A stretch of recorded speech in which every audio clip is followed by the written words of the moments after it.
Kun sagantaa BBC Afaan Oromooti. Nu waliin tura.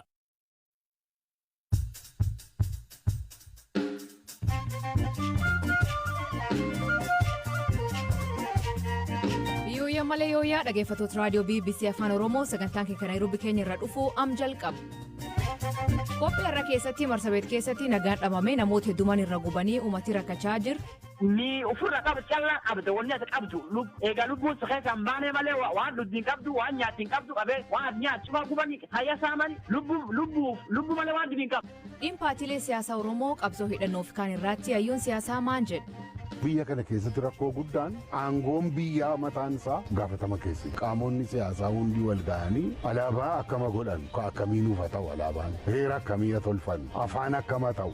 Suudaan irraa kacittee Suudaan kibbaa waggaa 10ffaa kabajaa jirti. Jijjiirama akkamii dhufaa sagantaa keessatti sanbeessifna. Kanaaf oduu dabalataan waliin turaa an asli galgaloo.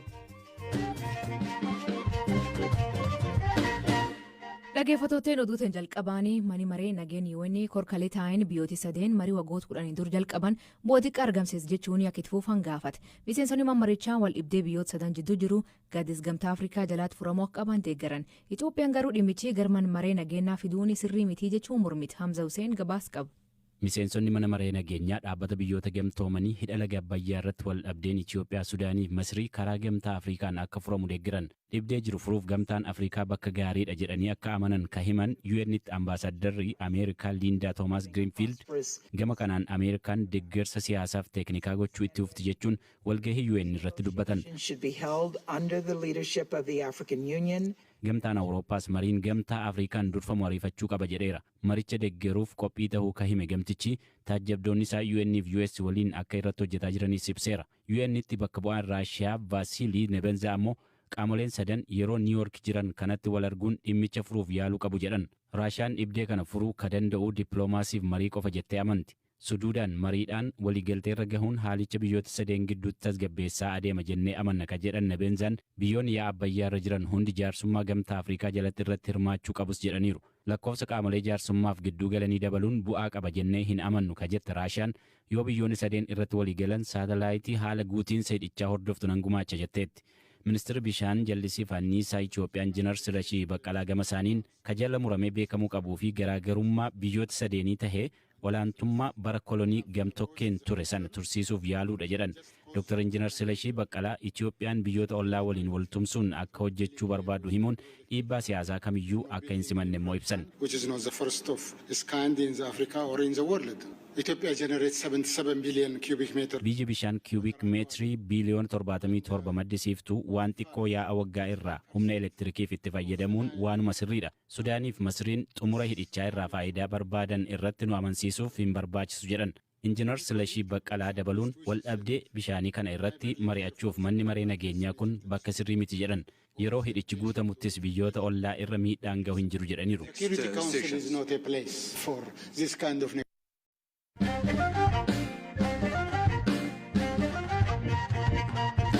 Naannoo marsabeetii keenya keessaa rakkoon nageenya duraan jiraatullee guyyaa 3 amma hammaachuu jirti. Har'a magaalaa naannichaa isaa keessatti waladhiis cimaa ture. Manneen hedduu gubanii manneen barnoota cufaman. Isaa keessaa gosa hedduun jiraatullee wal dhibdeen Gabra Booranaa baraan hammaachaa dhufte. Chiif Mataa Arbaa Abbaa Dawaaqoo waan harturee gaafadha. Olla dhaabatti ollaan kun ni Gabra Booranaa waliin qubata. Olla kan kalee haadhati. Gabartii kalee haati. Kalee haatee namuwwaa tokkollee jeeftee. Edaa gennani manneen Booranaa ka olla sukee jirchuuf gubti. Sunirraam diramaan kaatee biyyitillee manneen Gabraallee gara Ardaasii kee jira bijanti kawaansi. Ammaatti manneen gubate akka beektu. Ani kagam kiyya kana abiyya Booraanii kun jala qabate mangudanii afurii. Hammu ardaanuu keessaa baqatee namni keessa buluulee hin jirre. Namni nu ardaanuu cuuf baqate. Namni nu keessa buluutti hin jirre. Sababi waraan kana maan warri hunini duriillee kanum fuula tokko qubata ammaan tan maanti jijjiiramee namni wal nyaaphee akka waladuu jira. Waraanii humbeetta fagoo waansi. Bisaan madde waliin sooratanii irra jala qabee marra bisaan waliin nyaatanii irra jala qabee lafa waliin qubatanii irra jala qabee waraanii kun akka nuti dhufe. Wamsunii deemuun deemee utuma ardaa namni jiru seen. Ayyee galatoome. Galatame. Chiifi Jirimee Aabbeen Okkaloo waraanii hammaatee namni hedduun qe'ee isaaniirra buqqa'uu hima. Har'aa waraanii Agdeeraa yookiin magaalaa seenee bakki cuuf hidhamuu dubbata. Gostii waggaa dheeraa nagaan waliin jiraate ammaaliif wal dadhabdee waliin nyaaphee jedhe gaafadhe. Wanni kun xiqqoo tokko jajjabdu namni waan danda'e waan kana leedullee hin jiru. Ammoo guddinni nama wanni siyaasummaa akkana wal dhibu malee namni duri warri kun cuftii obboleessa obboleetti aadaa buyyaa waliin jedha. Afaan takka tubbata namni gargariyyuu hin beeku. Wanni kun sheexanummaatti qarum siyaasa kanaan jidduu seenetti biitti sun akkanaan wal balleessiti. Poolisii jidduu seenee waraan kan dhaabee eegi ganama dirkeessa waladhanii ijoolleen iskuulaa barachuu warri hin dandeenye cuftii ganamaan baqattee galteedhani. Poolisallee yaamne naan ka xiqqoo turanii malee la dhufanii aktasaa xiqqoo tokko bii qarqaaran ammoo xiqqoo biyyirra tutturanii. Jiruu warra marsabeeti waraanii kun akkamiin jijjiiruu jira? Daa'imni xiqqaan tokko lolana lubbuu dhabee ammaan tana akka irra ollaa corooraa sun iskuul tokkotti alidaaya jedhanii arriidhanii iskuul sun ofiishaalii arriidhanii kadhaabaa tokko guyyaa dura haaniidhanii haallee littoo injoosi gaafin daa'imni lubbuu dhabidhanii amma iskuul sadiitti hidhame amma iskuulii tokko dhibiilleen haa kollajiloo tokkolleen reef hojjan dhaga'u jira hidhamuu jira kuulii guddoo hidhame lakkii kan ammallee guyyaa bananillee hin beekan wanni kun qabbanooftu waaqummaan qabbaneessutti. Qabbaneessin. Amiin. Namootuma irra guban keessa tokko ta'e Abguyyoo Soraa maatiin lubbuun baqatee al jiraachuu him. Duraan Gabraaf Booranii olla isaa nagaa waliin jiraachuu him. Wal gufachuu dhabuu isaaniitiif olla nagaa jedhanii maqaan bahe. Haa ta'u malee namoonni ala dhufan walitti isaan yakkee qabeenya fi jireenya isaanii dhabuu dubbata. Mootummaan nagatessota dhabuu fi qabeenya isaanii kasaamatanii kaan barbadaa'e taa'ee laalee jedhee koomata. Akka adoomaniin gubatanii baqatan him.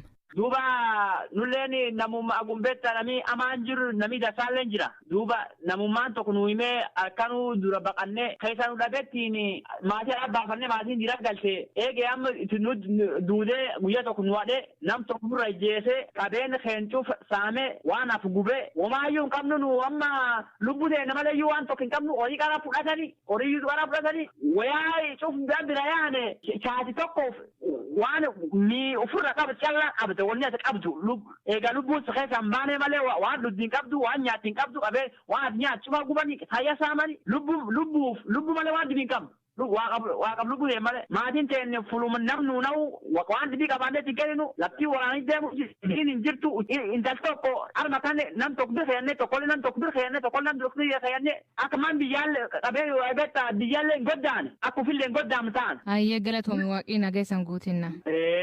Gamhaaniin dhaatu dirsaa kutti manneen isaa kan irra guban Abiroo Bayilemaa gubachuu isaa bilbilaan dhaga'uu hima. Shamba guddoon irra guban minimum hin qabne diiruun keessa fuluma matana harooboota jedhanii lolillee narrallee eerubsuun jedhan guddoo walaadhaan jedhan narrallee simu keessaan hin beekamoo achi hin jiru narobbi jira.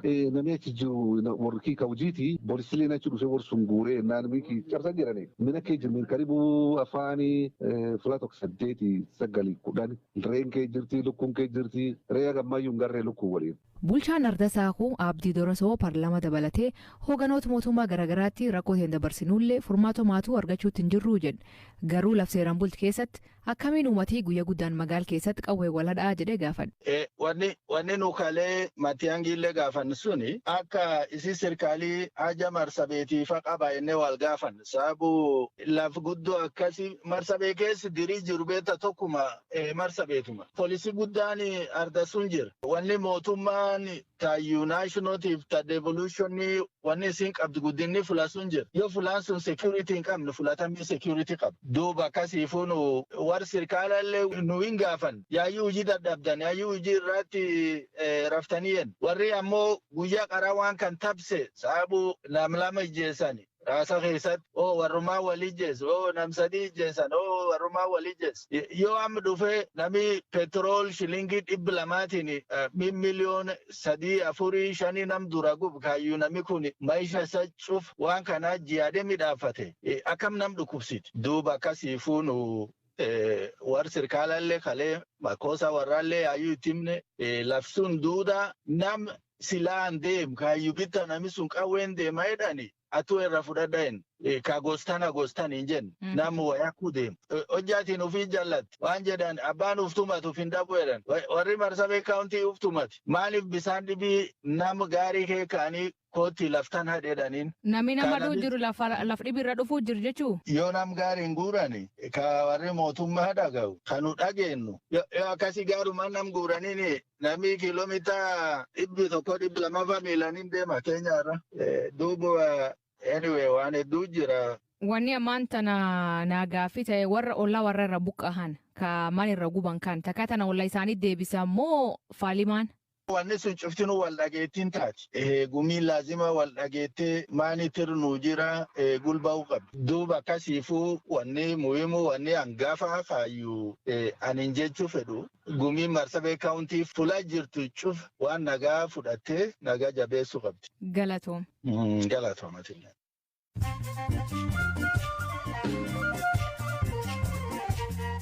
Dhaggeeffattoota namoota gaggabaaboo addunyaa isaanii dhiyeessaa jalqabaanii Suudaan irra kacitte Suudaan kibbaa har'a waggaa 10ffaa hundeeffamuu isii kabajee jirti. Waraanni waliinii fi rakkoon dinagdee qormaata guddaa biyyattii duuba tarkistee turte. Pireezidaant Salva Kiir fi ittaanaan isaa Riek Machaar sirna irratti biyyi isaanii wal waraanota hin deebine uummataaf wadda galan. Xiyyaarri deeggarsa namooma kennuu fi gargaarsa Itoophiyaa Tigraayitti balali'u kamiyyuu magaala Finfinneetti bu'ee sakatamoo qabu mootummaan Itoophiyaa beeksise. Duraanii balaalinsi kamiyyuu gara Tigraayitti akka hin taasifne dhorkamee ture. Waxabajjii 28 irraa eegalee garuu xiyyaaronni deeggarsa namooma kennan akka garasi malaan eeyyamam. Kuniin deeggarsi namooma qaamolee deeggarsa barbaadan bira ga'uuf ta'uu himu mootummaan Itoophiyaa.